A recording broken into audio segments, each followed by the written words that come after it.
You can't replace part of the Viking. You treat them the same. A source of truth for the medtech industry. Coexists with the prophets. Robot understands things automatically. Number one show in the medtech industry. So Stryker got ahead of that and changed in the 90s, built $1 billion company that held up high, a lot of things. State of MedTech with your host, Omar and Khateeb. Hey everybody, welcome back to the show and another President's Club episode for you. This one is with a sales leader. That's Trey Dorman, who's the VP of sales over at NeoTract, which is a division of Teleflex Interventional Urology. In this episode, Trey is a sales leader with a wealth of experience, but we specifically dive into an area of sales that is one of my interests and also something that Trey and I both hit off, which is the idea of behavior change and how do you implement it. At the same time, we're going to talk about a very important skill set that every sales leader needs to understand, which is how do you begin with the end in mind or reverse engineer backwards. So it's a great episode. I know you're going to enjoy it. And a couple of little shout outs to our sponsors and some special promos for our audience. So first, if you're a startup company, you're looking to find early adopters, we all know how hard that is and how important data is. Now, the problem with a lot of data sets that have procedural volume, prescriber behavior, all these different things is that they cost a lot of money. They're very clunky to use. This is why I've been a longtime user of Alpha Sophia. I use Alpha Sophia almost on a daily basis, not only for my podcast, but also for my agency, which helps medtech companies find early adopters and grow commercial pipeline. Alpha Sophia is fantastic in the sense that it's very easy to use. I'm able to see social media data on people. Plus, I can look up specific procedure codes based on their CPT codes and stratify based on Medicaid, Medicare data. I can look at commercial data, all kinds of things. So to get a free report, go to alphasophia.com/Omar to learn more. And finally, if you're a rep who has fully come to terms with the fact that, hey, the sales environment has changed. You have to find new ways to sell to your end user. But more importantly, how do you brand yourself as a professional? Because you never know when that next opportunity is going to come by. This is why I'm a big proponent of leveraging social media, specifically LinkedIn, to build a brand, use it to sell, grow pipeline, and also enrich your network. I've had hundreds of people go through my medical sales network effects program over the years, and now we're at a point where I would like to open it up to be more affordable to others. Rather than being the $3,000 plus price tag that it usually is, for this podcast, you can check the show notes below or go to digitalmedicalsales.com, use the promo code podcast2024, and you'll get 60% off. That's going to bring the course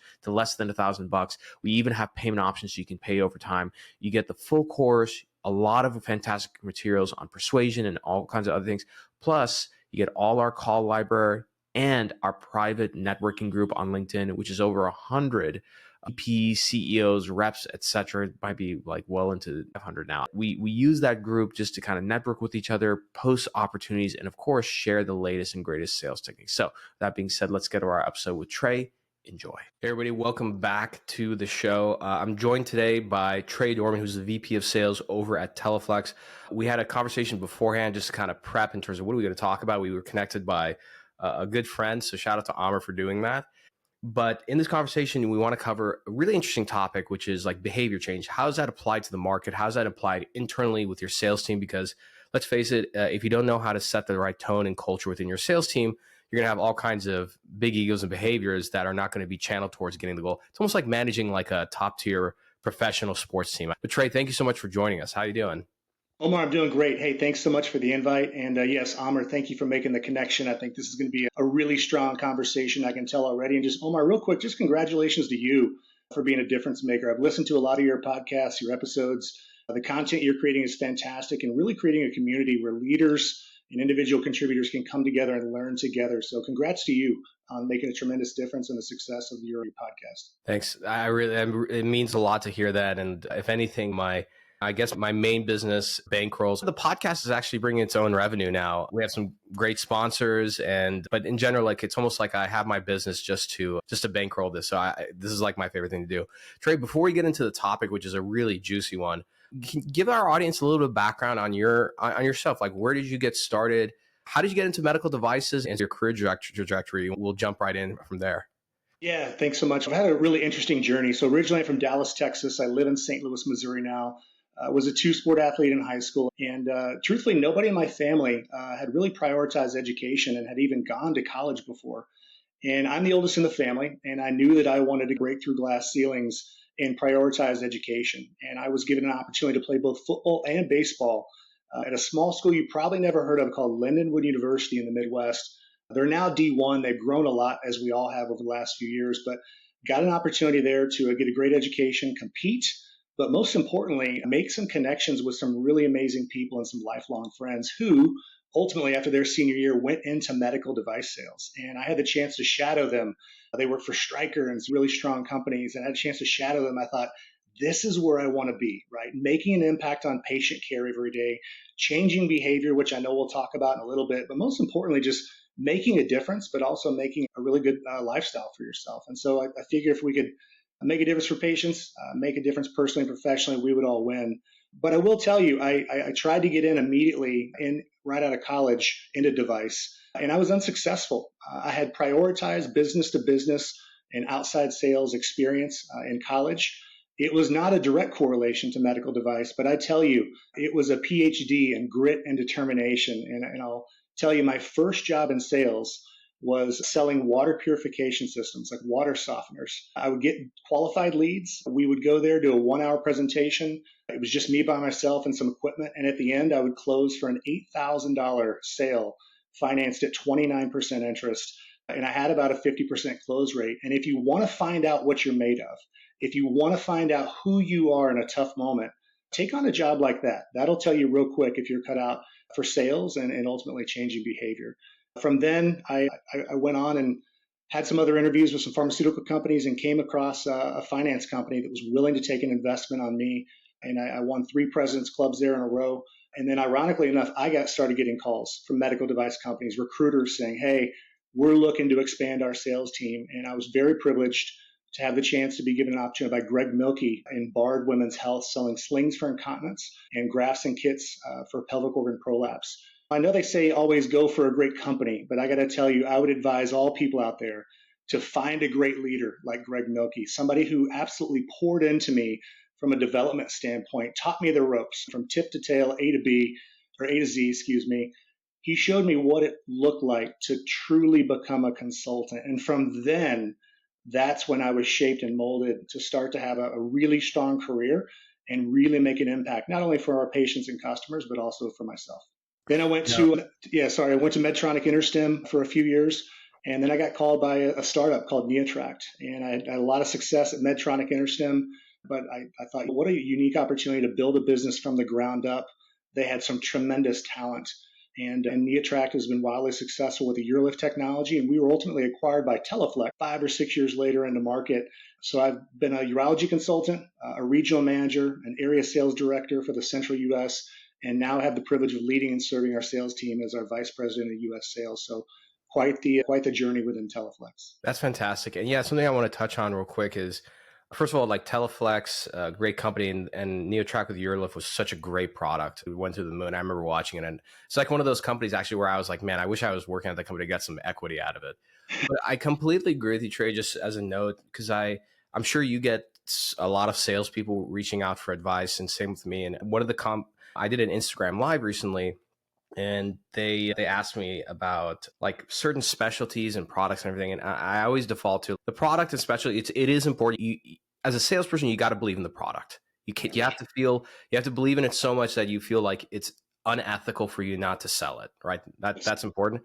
But I'll tell you, finding a place that the right people are there and you're working for the right people is just, I feel like it's a solid razor or heuristic for your career. I could not agree more. I guarantee you, if I had not worked with the leaders that I have, my career would look much different. They have poured into me, which is a big reason why I think we're probably talking today, right? I see an opportunity to share with others and invest in others and pay it forward just as you are with your podcast. Totally. So let's get into today's topic, which is a really good one, just behavior change. I want to start first about, because I think it's such an important thing, is behavior change within a sales team. Because if you don't set the right behaviors and tones, like then your it's running itself versus you as a leader, you directing that team. Tell me about, how do you think about behavior change when it comes to a team? Yeah, great question. So it makes me think of 2 things. Number one is expectations, right? Expectations are something that anybody can place on you, but that's something external, right? An expectation is something that is external. When you have a standard as an organization, when you have a standard as a sales team, that is an internal declaration of this is what the expectation is for our team internally. Anyone else externally can put any expectation they want. But a standard is internal. And once you define that standard for the team of what excellence looks like within a given process or what excellence looks like within changing behavior, that is what everybody is shooting for. And anything less than the standard is unacceptable. And so number one, I think it's about defining.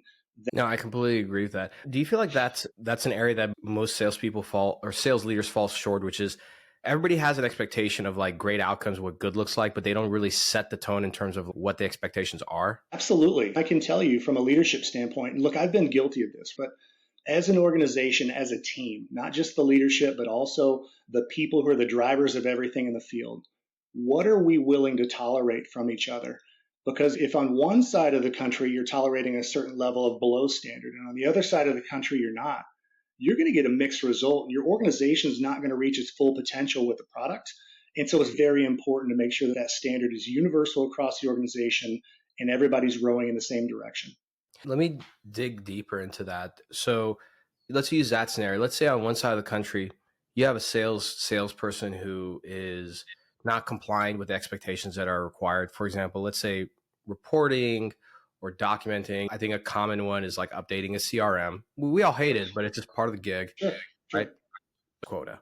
What do you do with somebody like that? Look, I would say that what you're doing from a required standpoint for performance is tremendous, but there is a discipline and behavior that is also required internally. And we need you to do that as well. And I've told other team members before, as an organization, whenever we accelerate and we look to invest resources, where can we go to invest resources? If that data is not updated, we're not seeing real-time information to go, okay, Omar is absolutely crushing it. He needs to expand. He needs clinical support. He needs reimbursement resources, whatever it is. We don't have the visibility to that. So by not doing what is required of you from a documentation or a CRM perspective, you are limiting future investment into you and your market and your business, and you may not even know it. And so whenever the opportunity for more resources comes around, you say, hey, why didn't I get those resources? You're doing X dollars per month or X procedures per month, but it wasn't documented. And so it's very hard to objectively decide where to deploy those resources without that information. And so they're hurting themselves essentially. No, 100%. And do you feel like this is an area that a lot of in my experience, I see a lot of sales leaders, even CEOs, where specifically at a startup level, you're eager to drive sales. You have a salesperson who's just crushing it for you, and you let them get away with a little bit more than the others. And the problem is that soon starts to set the tone because that sales leader is in the eyes of the group like the alpha. And if the alpha is like not doing these other things, and the other salespeople are like, they don't do that, I'm not going to do it either. Absolutely. I can tell you, I've witnessed this. I've been a part of it. I've had it on my teams before. And look, at the end of the day, you're only going to be as successful as the talent that you have around you, right? I think about the Yankees in the past. I'm not a Yankee fan. Joe Torre, everybody gives him accolades. When you have a lineup like the Yankees did, it's going to be much easier from a leadership standpoint to win. And when I think about bringing in top talent in the organization, number one, it starts with, hey, here's our standard. We want you on board, but here's our standard. We're willing to invest in you, and we want you to be wildly successful. But whenever you show the rest of the team what you're willing to flex on, right, you're creating a new expectation within your process. So you're saying, okay, now if you really start to perform at a high level, we're going to be willing to flex on this and this. And that's where that standard comes in. And we have a saying in our organization, the standard is the standard. And that's what it is. And so that's what the expectation is, both internally and externally. I would tell you that I've had conversations with team members like that, where I let them know that the impact that they're having on the organization and patients in their market is tremendous, but also the impact that they're having from the lack of discipline in other areas internally is having a negative impact to the organization and almost negating that performance because it's creating so many challenges. And I find that usually meeting somebody where they are in that moment and letting them know, most of them are not even acutely aware that they're creating other challenges, nor do they want to. And usually it's a fairly easy conversation to where they say, thank you for pointing this out. I didn't recognize that. Yes, I will be better. And truthfully, I've been that person before as well as an individual contributor. When you were that person, what made you change? That same conversation, right? And that's what about having great leaders around you who are willing to stop and slow down and have a very intentional conversation with you. And that's what I kicked it off with. I've been so fortunate to be shaped and molded by really strong leaders who taught me in those moments how to handle those things, because I know, unfortunately, that is not how all leaders handle those conversations, which brings me to another thought, which is kind of power versus authority, right? And whenever you think about authority versus influence, whenever you think about authority, a lot of people lead by authority, right? They say, I have this title, and so I'm asking you or telling you to do these things. That's not the way great servant leaders actually operate. They operate by influence. They come to people and say, hey, I would like to have a conversation with you about X, right? That conversation that we just now talked about. Let's talk about this, the impact to the organization, the impact to you. And you're somebody who wants to do more in the organization. If we can't do these little things right, we're not going to be able to do the bigger things together that you have to aspire in your career. So I think there's a really important lesson there. No, I completely agree. I'm wondering if you look back in your career from the time you were a rep till now, like what was the most painful thing someone ever told you that actually made you change for the better? Wow, that's a great question, Omar. The most painful thing. Welcome to the State of MedTech. I love it. It's a provocative question. I would say internally, the most painful thing that somebody had told me was there are things that you are doing unintentionally. They're going to limit your opportunity down the road, right? There are little discipline things that you're not doing that you may consider just table stakes, right? It's just part of the job, right? The CRM piece, the other piece. But until you can do the mundane and the not fun things, you're not going to be given more responsibility. And I know there's a lot of drivers for a lot of different people. Sometimes it's monetarily, sometimes it's responsibility. And for me, the driver for me was more responsibility and the opportunity to have a broader impact on the organization. And when someone shared with me and had an intentional conversation, that was a limiting factor in my career.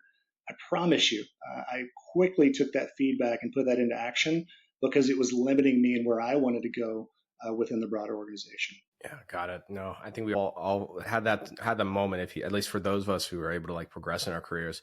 What do you feel is on the topic of, let's say, behavior change? What's something you feel like you see a lot of reps do that is self-limiting in terms of their growth in their career that you just seem to see like more often than not? Yeah, great question. So I would say number one is if you're representing a really fantastic product, right? Like a proprietary best-in-class technology, there are a lot of people that will take that and put that technology in front of themselves as a consultant, and they'll feature and benefit that technology, and they'll probably win here and there, but they're losing the opportunity to create the most value or impact for a surgeon by not acting as a consultant and not coming in and diagnosing where the challenges are within that practice. Something that we talked about earlier is selling the problem you solve, not the product, right? There's a lot of wonderful products out there, but what problem is it actually solving for that physician, for that surgeon? And when you operate that way, you're going to absolutely increase your clinical stature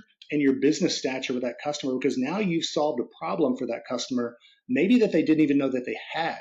But now that you've done that, your relationship and your working relationship is on a different level, and it's going to allow you both to do some really great things together. I completely agree with you wholeheartedly. And even from a growth marketing perspective, there's the way that a great strategy looks is you start with the problem first. Dive into that. Like, why is it important to sell the problem first? And again, we all know this, but I don't think a lot of people understand or can go into the details as to why. Yeah, it's a good question. Look, I think there's a lot of physicians and surgeons that have the best of intentions, and they're going through their practice every single day, and they're doing the same thing that they've been doing for a very long time.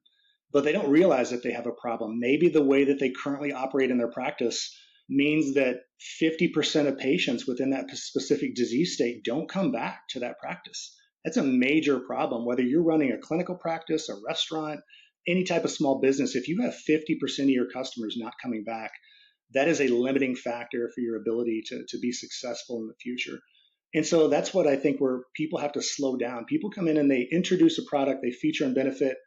I actually coach the people that I work with to come in and slow down and actually diagnose and understand if you were a patient walking into that practice with that medical condition that day or that disease state, what happens? Who do you talk to? Who do you see? Who do you spend time with? What is the level of education actually given to you on that disease state?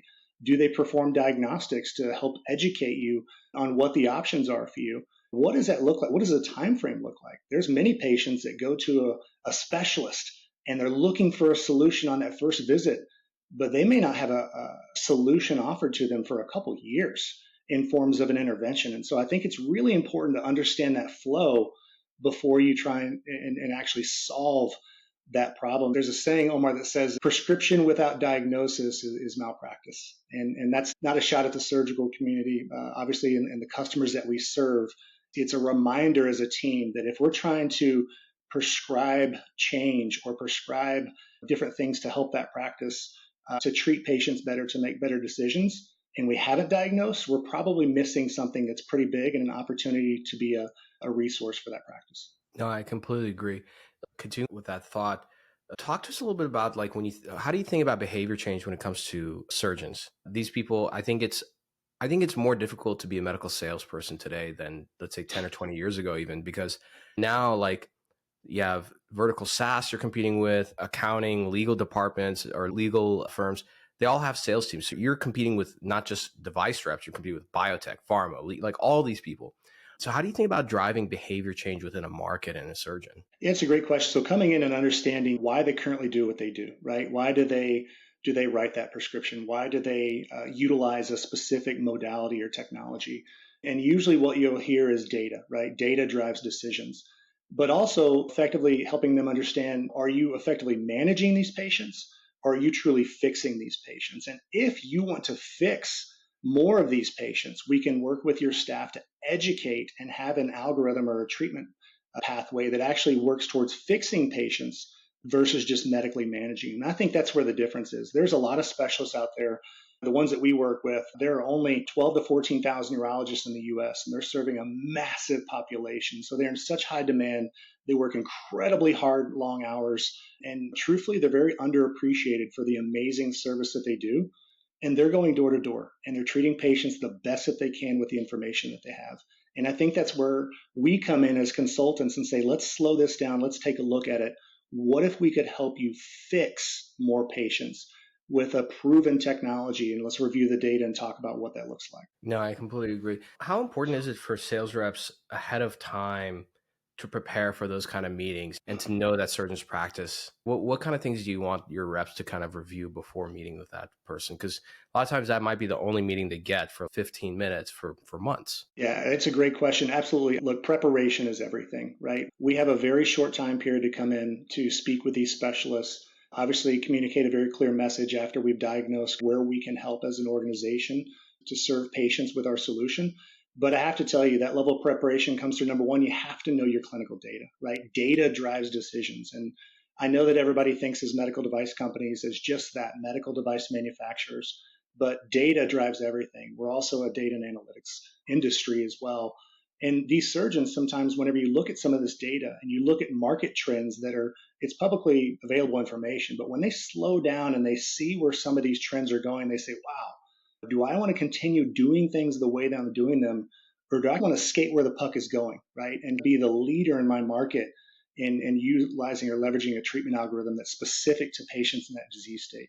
Number two, I think everybody always role plays or plans for success, but they're not planning what if he or she, that specific surgeon, says, you know what, it's not something I want to do.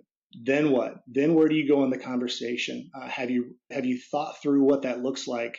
Not planning to fail, essentially, but ultimately planning for if the conversation goes a different direction, how can you, recover and obviously make the most of that time with that customer. No, I completely agree. What do you do when it comes to, everybody has like usually sometimes a bad meeting, maybe their game is off and everything. What do you do to recover from those kind of moments?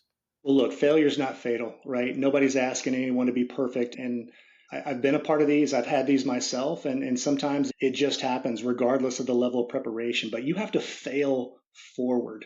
You can't just rest and think, oh my gosh, I blew that meeting. It didn't go well, or I didn't really connect with that surgeon, or the data wasn't compelling. You have to fail forward and keep going to the next one. It makes me think, Omar, have you ever heard of Masterclass, that thing that was online? Absolutely. Yeah, it's fantastic, right? And one of the first ones I ever watched, it said, how do you become a master of something? It said, until you fall in love with repetition, you will never become a master of anything. And I have to tell the team, hey, look, you know what? You didn't win right there, but you learned something. And that was a repetition let's go get the next repetition and we'll win on the next one. It's a really good point. I really like that, actually. Going back to behavior change, because it's I can spend hours talking about it. There's a concept of adoption, right? And you have like different segments of the market. We all know like early versus late adopters, but then within those segments, you have different ones. How do you think about that when it comes to the company that you're at and the type of physician you're dealing with? Let's say you find a physician that is worth approaching and everything, but then based on what you read about them, based on the conversation, you realize that, oh, this person is probably a later adopter because of XYZ criteria. What do you do in those kind of situations? Yeah, it's interesting. I love this question. And I think it depends on where you are on kind of the product life cycle, right? Let's say if you're in that late majority, the customer segment, or we know from crossing the chasm that what do those customers want? They want their peers to de-risk it for them. They want a full reimbursement landscape. They want 5-year data, 10-year data if possible. And they certainly want patients to come in and ask for that technology because it is potentially a standard of care.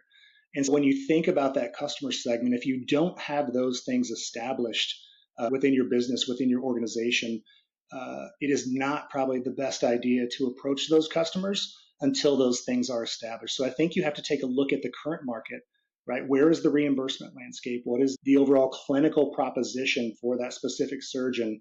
And where can we meet them where they are within the chasm? Completely agree. And just to bring it full circle, I think this is also why it's important to maintain a good database in CRM, because then you can put notes and you can say, hey, this is a deal that we're working on, but we need to shelve it for now. Shameless plug, just shout out to my sponsor, Clary. This is why Clary is a company that we partner up with. So they essentially integrate with Salesforce and automate all the data going in and then provide revenue intelligence on the deal pipeline. So for those who are using Salesforce CRM, definitely check out Clary. But if you're not and you're a rep, this is why you got to maintain the CRM. With your reps, just on the topic of the CRM, like how much do you want the rep living in the CRM, not updating it, but just looking at reports and data and information? How much of that time? Because I feel like the shift in our industry that's happened is that it's not a feet on the street, boots on the ground. We're going to go to the hospital and sell. Like you have more time before you have to do that. So what do you want the reps doing with that extra time? Yeah, I think, look, if you're going to spend an hour and a half every day truly customer facing, truly having conversations where you're trying to help diagnose the problems they have and maybe how that product can fit that need, I think you need to 2x that customer facing time from a preparation standpoint. So if you're going to spend 1 hour, just for round numbers, of true time in front of customers, that doesn't mean one meeting. One meeting could be 10 minutes, another one could be 20 minutes, another one could be 30 minutes. But if you're going to spend 1 hour with a customer, I think you need to 2x that customer facing time with preparation, with data, with reviewing the information on how you're going to present it in a clear and compelling way that's articulate and helps them understand the problem that they do have. Because most likely, if they're not, doing what you would hope that they would do, they're not aware of the problem. And that's part of the challenge. Oh, that's a huge challenge, I think. And I think that the biggest mistake, I feel there's a lot of them, but at least in medical sales, is when people are trying to sell the solution to a problem that the physician is unaware that they have. Absolutely. It makes me think, I was at Medtronic and I got invited to something called Innovation Week. And there's one person from the field selected to go in, and they essentially have all the engineers there and they're showing all the new prototypes. It was amazing. It was a really unique event. But at the end, they had a military leader come in and do a keynote. And this military leader at the end, he said, hey, I'll take a few questions. And somebody in the back said, hey, how do I know I'm making a good decision? And he said, it's an interesting question, a fundamental one, but it's very interesting. And he goes, you think about the number of decisions that you make every single day. He said, look, if you have in between 0 and 30% of the information, you don't have enough information to make an informed decision. And you're probably not going to make a sound decision. If you have in between 40 and 60% of the information, now you're getting somewhere, right? Where you can combine your experience, your market knowledge, and you could probably make a fairly decent decision. But if you have in between 70 and 100% of the information, anybody can make that decision. And so as I go throughout my day and I think about our customers and how they're making decisions in their practice, my goal is for our team to be clearly articulating 70 to 100% of that information so that the opportunity to solve that problem becomes crystal clear. And when I sit down with a lot of customers, past and present, I feel like they have in between 0 and 30% of the information. And so really it's our job to communicate that information in a compelling way that helps them see the problem and we can solve. What about those, not customers, let's say prospects, or I guess customers? Utilization is probably one of the most important metrics in our industry, right?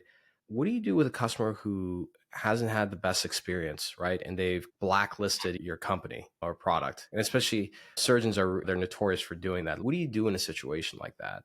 Yeah, and at what point do you decide just to move on and say that there's not much we can do to remedy that situation? We just got to move on and find new business. Yeah, it's a really interesting question. And I would tell you that a friend of mine and former colleague, we worked together, named Jason Elmore, wrote a book called Elite Execution, great book. And I would tell you that Jason has a chapter in this book on this subject. And what it really hovers around is just accountability. The problem is, I think most organizations will come in and they will point at this. They'll say, this happened, this was out of our control, this happened. And what Jason highlights in his book and what I subscribe to is just coming in and being accountable. Hey, doc, look, we messed this up, right? I wish that this had not have happened, but we completely own this as an organization. And if ever you're willing to give us a little bit of grace and another opportunity to serve you and your patients, I hope that you will give us a chance, because this product is going to be a standard of care. And I have found that whenever you're just accountable and simply own it, that's all they're asking for. That's all they want. I would say 90% of people want to go in and point to this went wrong in the process, or the VAT committee, this happened, or hey, it's not my fault. If you just take ownership and accountability in a genuine way that it was your organization's fault, because it really was, I found that objection to using your technology will be retired quickly, and you can move on to if they want to continue to work together or not. Do you see that most people take accountability in those situations?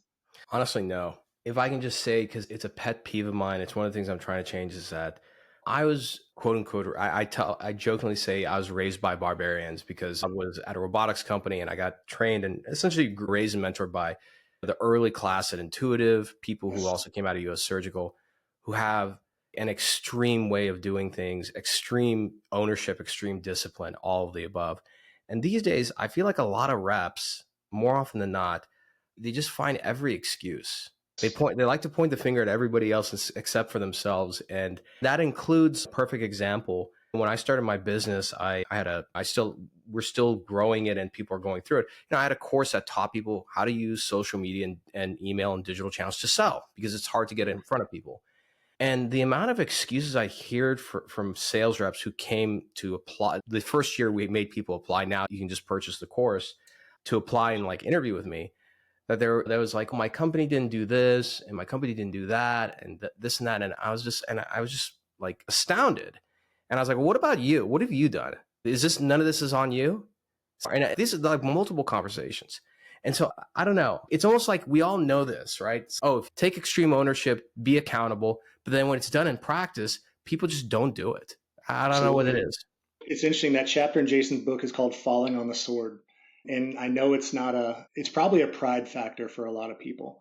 But I will tell you that there's been a lot of opportunity lost to pride, and not just owning and acknowledging exactly what happened and taking control of the situation.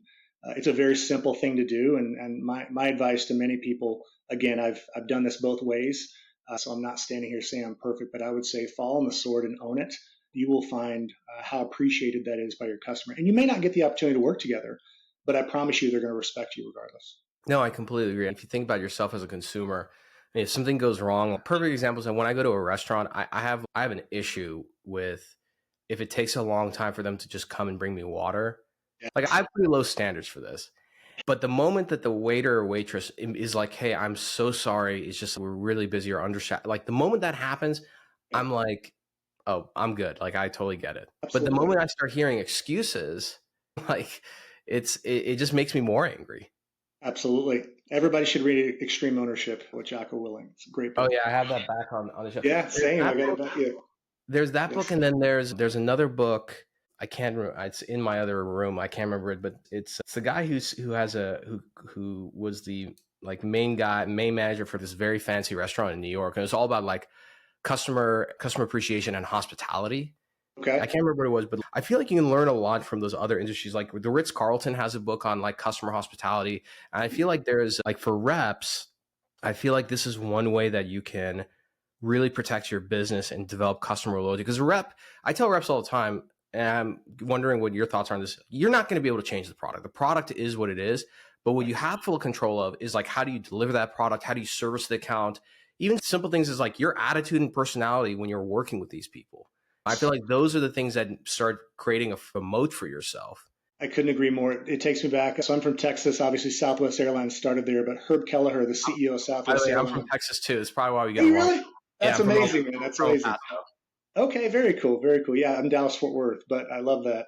But he said, we hire for attitude, we can train for everything else, right? Because there's so much that a positive attitude or an optimistic attitude can overcome. And that's the other thing that probably leads into a good topic for us to talk about, if you don't mind me sharing, but it's the mental toughness piece. I do feel like post-COVID, the level of mental toughness that I see in the industry as a whole has declined, recognizing that the market's moving fast, right? Patients are making decisions. And while you're trying to move as fast as the market, things are going to happen that are out of your control. And when you can't control what's happening around you, the power is in how do you respond, right? That's where the power is. And so I don't know, what are your thoughts on mental toughness and kind of the current state today? Yeah, the state is rotten for sure on that. And what's interesting, Trey, is I deal with people who are in digital health and SaaS, and I always make fun of them because I was like, this is a cakewalk. I was like, go be a device rep. Because Sure. I think it's the most difficult job on planet Earth, sales job. If you think about it, really complex products, Yes. complex problem you're solving. Your customer is always going to be smarter than you. So like Yes. for me, I can go sell vertical SaaS and relate somewhat to a CMO of a company, not to a doctor. Highly skeptical, right? It's a physical, grueling job. It's difficult. All these, but then you would think these people are mentally tough, and a lot of reps are not. They're just like snowflakes, like absolutely, and especially post COVID, and they're especially younger. So now I'm like really like I'm a millennial, but like now I'm becoming like an old guy because I'm complaining about the younger generations. This is probably why like some of the early class from like Intuitive and US Surgical, I get along with them so well because we both complain about like younger people being lazy and undisciplined. But yeah, the level of mental toughness has just gone down. And I don't think people realize how good they got it. You know what I mean?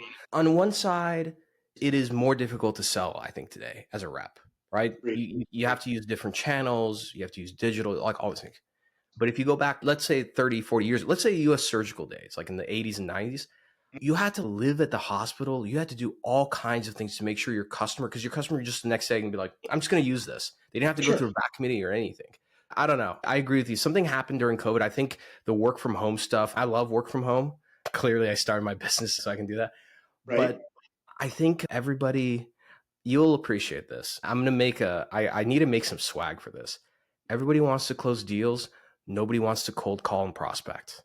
I love that. That's a t-shirt for sure. That's a t-shirt. Yeah, that's about the process and the result, right? Everybody wants the celebration. Who's going to be committed through the process and who's going to see it through? I don't know. I got asked the other day a question, right? Do you love winning more or do you hate losing more? And it's a great question, but it makes me think of that whole thing because there's going to be a lot of opportunities that get stuck in a process that never come to fruition. So are you going to wrap yourself around those, or are you going to celebrate the opportunities where it does come to fruition and you get a chance to make an impact on patients? What's the answer to that question, though? I have to tell you, I used to be a hate to lose guy, but I have come to later in my career to appreciate that even when you lose, you still learn. And so while I'll celebrate the wins, celebrate the learning more now. I used to, earlier in my career medical device, I used to think, okay, all I want to do is be successful. All I want to do. I just want to be successful in this arena. I looked up to a lot of people in this industry. I looked up to the leaders I worked with. I wanted to perform for them. And I don't think that's necessarily wrong at that stage. But I would tell you the stage in my career I'm in now, I am after significance and the opportunity for impact, to make an impact on others. And so my definition of success has absolutely changed. And now it's, right, how can I lead an organization to be successful? How can I have an impact on other people's careers the way that other people invested in me and essentially pay it forward? And other than leading and serving our team, a lot of my personal time is spent investing in other people to help them get where they want to go. That's what I really love to do. Yeah, it's interesting how those things change as you like mature and especially take on like more responsibility as a leader, right? It becomes like less about you. Absolutely. Absolutely. So it's never about the role. It's always about that team goal. And I think when you keep that at the forefront of everything that you're doing every single day, I think you're gonna find success and create that, whatever that means to you. Oh, totally. And as we round things out, I appreciate you coming on the show. I have an interesting question for you that I thought of the other day. And I was like, I want to start asking sales leaders this. Because I love our industry. And so I feel like, especially sales, it's like a sport. And especially we're selling, especially when it comes to surgical sales, like you're selling, like surgeons to me are like athletes. So it's cool that way. When you look at our industry, what are some companies and or sales leaders where you really respect what they're doing in terms of like their discipline, the way they execute, et cetera? So like for me, 1980s US Surgical is one, early 2000s Intuitive, like their sales and biz dev, you can only stand in awe and be impressed by what they did. Who comes to mind for you, like past or present? Yeah, it's interesting. I think about the organization that I was privileged to be a part of the acquisition of Teleflex, which is NeoTract. NeoTract, in a lot of ways, made BPH cool again, right? And you look at all the market entrants now, there's a lot of competition coming in. And you know what? At the end of the day, patients win, right? Because now there's more solutions. And I have to tell you that NeoTract absolutely changed the paradigm with BPH. And with BPH being the number one reason that a patient goes to see a urologist, it is absolutely critical to have a lot of options there to serve patients and how they want to be served. But I would say that NeoTract absolutely put BPH back on the map again. And truthfully, that's why I'm still with this organization. I'm grateful that Teleflex acquired the organization. It's been an amazing journey with them, and I look forward to continuing serving them as the vice president of U.S. sales. Totally. And I'll back you up on that. You're absolutely right that NeoTract definitely made BPH sexy again. And yeah, there's a lot more competition entering to solve BPH. So a couple fast rapid fire questions as we round things out. And you can take as long as you want to answer these. Question number one, what are some books that you always recommend sales reps read? Yeah, Crossing the Chasm, number one. I would say there's a new one that I just started called The Jolt Effect by Matthew Dixon. I would tell you there's a really strong one on Harvard Business Review on mental toughness. It walks through different case studies on mental toughness and the key learnings after those. I think that's really important. And then another one would be Good to Great. I think that's one that's a staple. Yes, sir. Absolutely. From Good to Great. So those would be just a few. I try to read at least one book a month and continue to be a student of my craft and invest in myself so I can be the best version of me. I think that's the most important thing. As a leader, you've never arrived and you can always get better. And if you have that mentality, I think you're gonna figure out what your possibilities are as a leader. Very cool. And then last question, a fun one is, especially as salespeople, like we buy a lot of stuff off of Amazon. What's a cool Amazon purchase you've made in the last couple of years where you're just like, man, I can't live without this thing. It's so helpful. Anything come to mind? Man, it's not flashy. I got to tell you, this little jobber speaker that I have is a game changer when you're traveling, when you're in meetings, when you're in conference rooms, everything else. It's something that is absolutely essential when you're communicating as much as I am in many different modalities that I am every single day. So I know it's not flashy or fun. The other thing, if you want me to give you a funny one, would be there's a lot of Taylor Swift purchases for my two daughters that are off of Amazon recently. So if you looked at my history, it'd be majority Taylor Swift and then like a jobber speaker and then some other stuff for me. I don't have daughters yet. Maybe in the future I will. Yeah, I have a son, but you got to just stand in awe of the business machine that is Taylor Swift. She brings, I think when she visits a city, on average, she brings 7 or 8 million in revenue every single time, if not more. She is an economic force who is truly showing what is possible. I saw one of my oldest daughters showed me a picture the other day of Taylor Swift like 15 years ago. Maybe it was a little bit longer. Forgive me if I messed the time up there. But she's playing at like a Tennessee State Fair for 200 people. And then it shows her massive arena. She's got, 80,000 people there. And I think if I leave you with anything, obviously she didn't know how successful she was going to be. But I think if you try to begin with the end in mind with what you're trying to achieve, personally, professionally, whether it's a leadership standpoint or even as an individual contributor, I think if you keep that vision at the forefront of everything you do, I think that you can absolutely get there. And I know that she absolutely had that vision. It's pretty amazing. Oh, 100%. Trey, thanks so much for coming on the show. Where can people find you online? Yeah, so just find me on LinkedIn. That's the social that I have. I love to communicate there. I got a great community I keep in touch with. And that's the place to find me. And I just got to tell you, Omar, it was a great conversation. I could talk all day about these kind of things. I'm passionate about it. I love it. And just again, huge thanks to you for making this possible and bringing this community together. I'm going to keep listening and keep doing great work. Awesome, Trey. I really appreciate you coming on. Definitely look forward to having you back on the show. For those who are listening, be sure to go give Trey a follow, connect with him on LinkedIn. If you haven't already, make sure you subscribe to our podcast, give it 5 stars. More importantly, that subscription, turn the notifications on, because we do release a lot of podcasts like our solo pods where we don't promote them externally. But if you're subscribed to the podcast, which is free, you get access to them. That being said, I'm your host, Omar Khateeb, and we'll see you all next time. Thanks for checking out this episode. If you want to do me a big favor and join so many other people who have helped grow this podcast, take a second and look below. If you're on Apple, give us 5 stars and write a short review. If you're on Spotify, just give us 5 stars. And if you're on YouTube, hit the like button. And most importantly, if you can, subscribe. We release so many different episodes that you may miss. Be sure to subscribe and turn your notifications on. You get extra points with me if you subscribe across all 3 channels. Thank you so much. And if you felt like this episode helped you, send this to somebody who'd really enjoy and appreciate it. Share and spread the love. We'll see you all next time.